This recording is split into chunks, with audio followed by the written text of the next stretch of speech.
guys, when you are learning to play guitar, you want some pretty bits.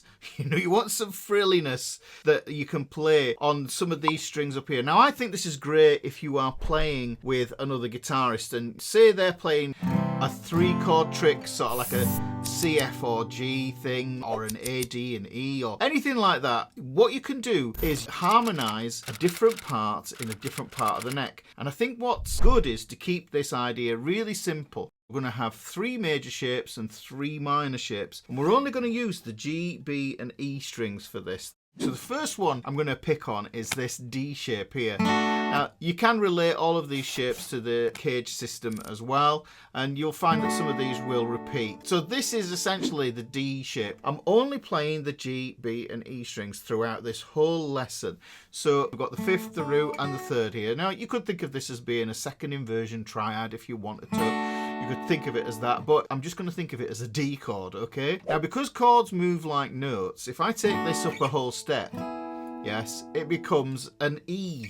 There's D, this would be E flat, and this would be E. And then because E and F are next door to each other, that's going to be an F. If I go up here, this would be a G flat or an F sharp, and this would be a G.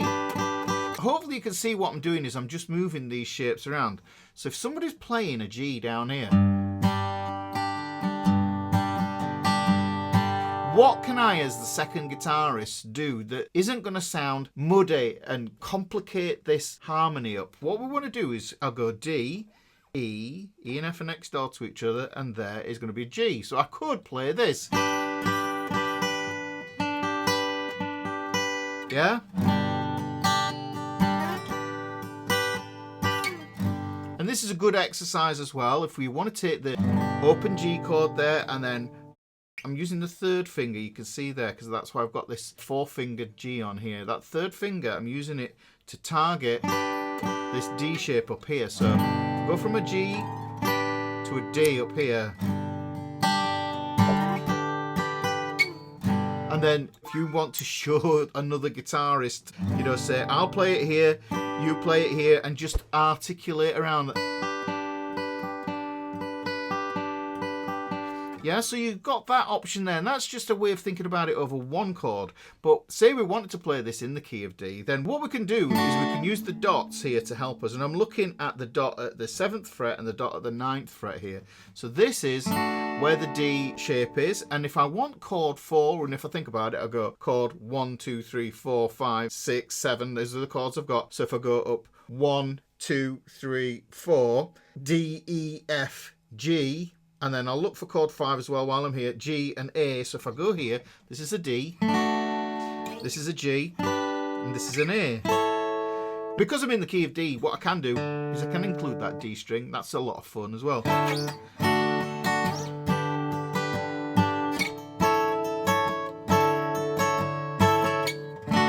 Now hopefully you can hear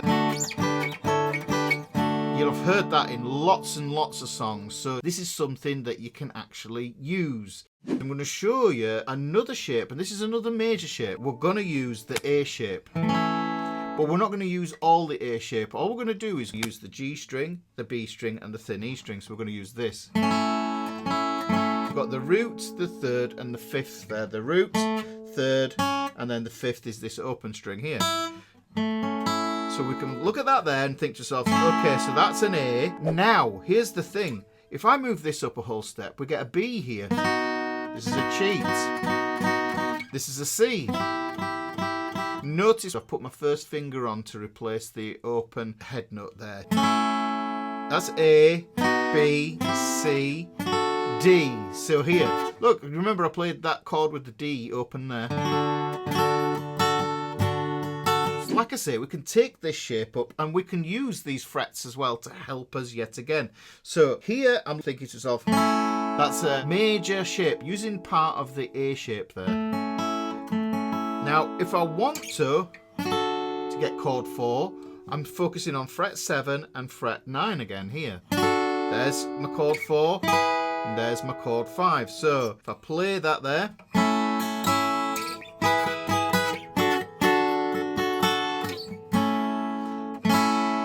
chord 1, chord 4, chord 5 there.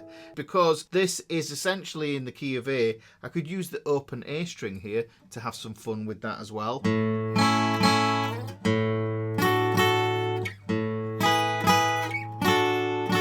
can see that's a very simple shape. It looks pretty similar to a power chord, only the first finger is lower. You see, if I put that first finger on there, it looks more like a rock power chord. Now what you can do as well to make it interesting is to take notes off. So because of this thin E string being available here, if I play the thin E string here, leave it in the chord, I've essentially got the same shape I had here.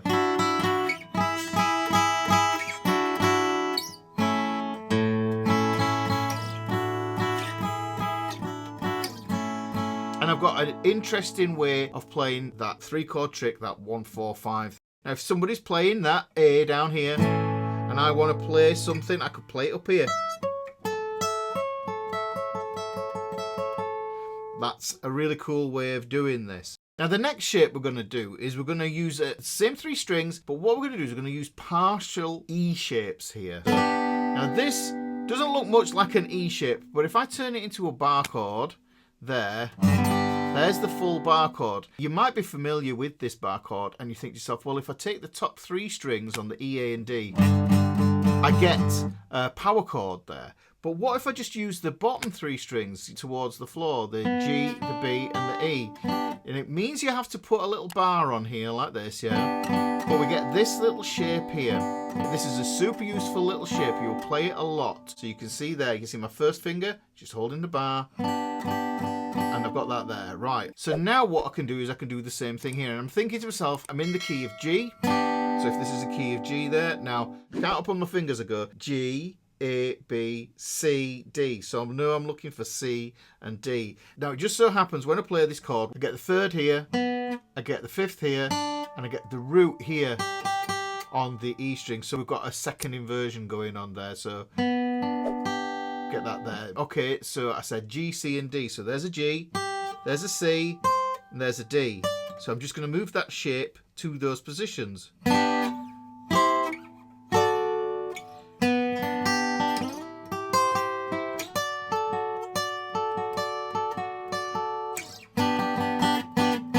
So hopefully that makes sense. We've got 3 major sounds that we can use. Just to recap, we've got the D shape, we've got the A shape, and we've got this E shape here. Yeah, and those sound great on their own. If you struggle with full chords,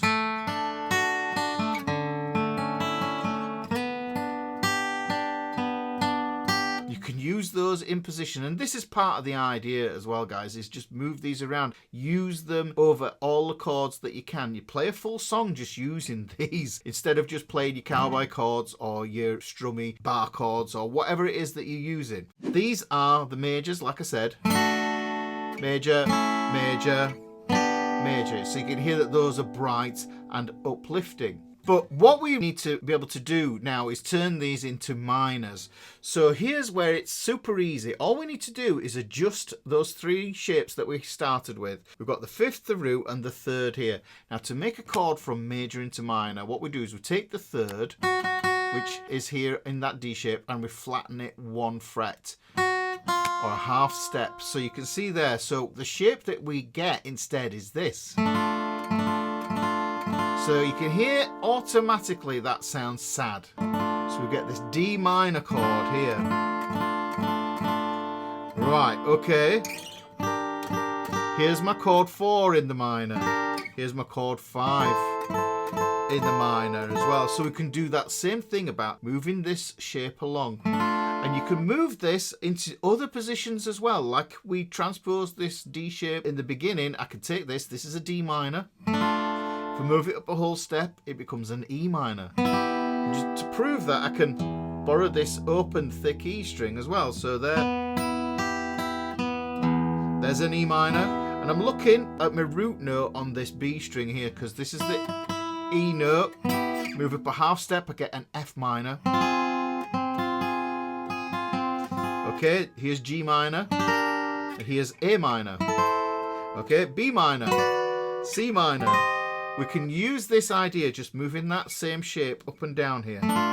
And that gives us a little bit more scope now. So because we had 3 majors, like I say, we've got 3 minor shapes. That takes care of the D shape. The next shape that we had was this A shape. Now, if you know the full A shape, we've got the 5th, the root, and the 3rd here.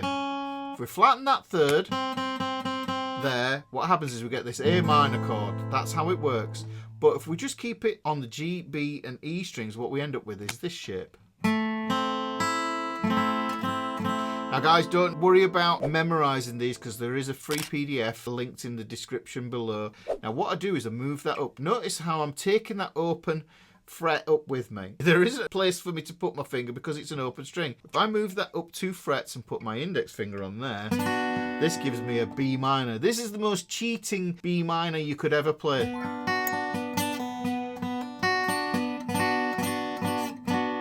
So there's B minor, C minor, C sharp minor, D minor, E flat minor. It's very easy to be able to adjust this to that idea there. But if we take it here, A minor, there is the 4 chord, that's a D minor, and the chord 5 is going to be here, a whole step up. So chord 5, chord 4, chord 1.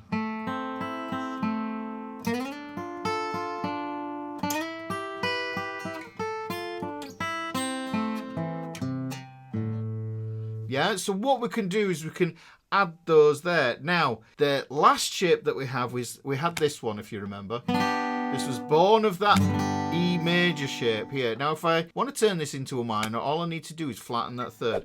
Let's just recap on this, actually. So we've got the 5th, the root, and the 3rd here. If I take this 3rd and I lower it 1 fret, I end up with this E minor shape.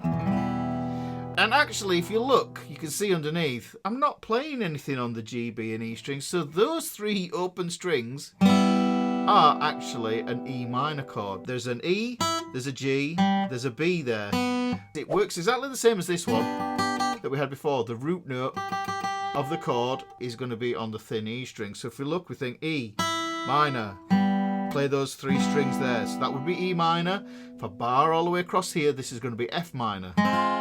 Yeah, this is going to be F sharp minor, G minor, A minor, D minor, E minor, back up here. Because when we get to the 12th fret, the double dots there, we're into the dusty end of the neck and everything repeats, guys. So if we want to put this in the context of a 1, 4, 5, then what we do is we've got these open strings. This is chord 1. I don't have to put any fingers on. Right, chord 4 goes here. 5th fret because the root note is an A. Then what we've got is B minor here at the 7th fret. I can even go up here and slide down for a bit of fun. So there's chord 1, chord 4, chord 5. Now the cool thing that happens is you get to be able to use these together. So if I take this major, minor, minor, major, major, minor. I'm not going to do diminished, I'm just going to keep it to those. There's the key of D. I've just played the whole key of D there using those little shapes, those little fragments. See, there's the minor, minor, major, major, minor. I can do exactly the same thing with the major shape. So this was the A major shape that we had. There's the A major.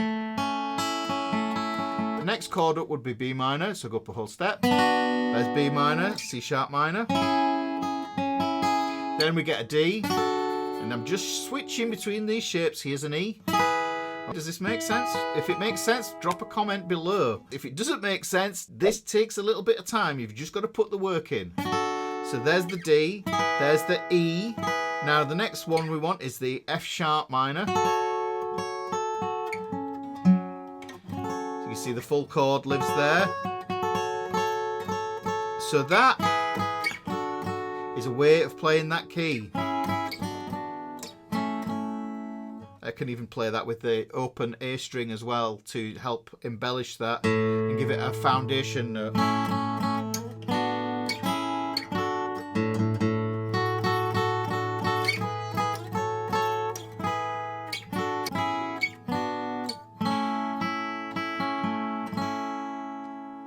Now, that leaves just one shape left. This shape here. So we've got this inversion here. We're going from the third to the fifth to the root again here. That's the major shape. There's the minor shape. And this is really nice to play on chord 4. If you ever hear that thing, how strange the change from major to minor. There you go there. Look, so I'm going to play this in this position, actually, in the key of G here. So that's chord 1, that's G, minor, chord 2, chord 3, minor, chord 4, and then move it up a whole step, and then I move up a half step there. That's 6th chord. You can hear that those all work there together. Now, what I said about how strange that changed from major to minor, and this shows you that a little bit of knowledge goes a long, long way. So look, we've got this major, minor, minor, major, minor. Listen to that lean.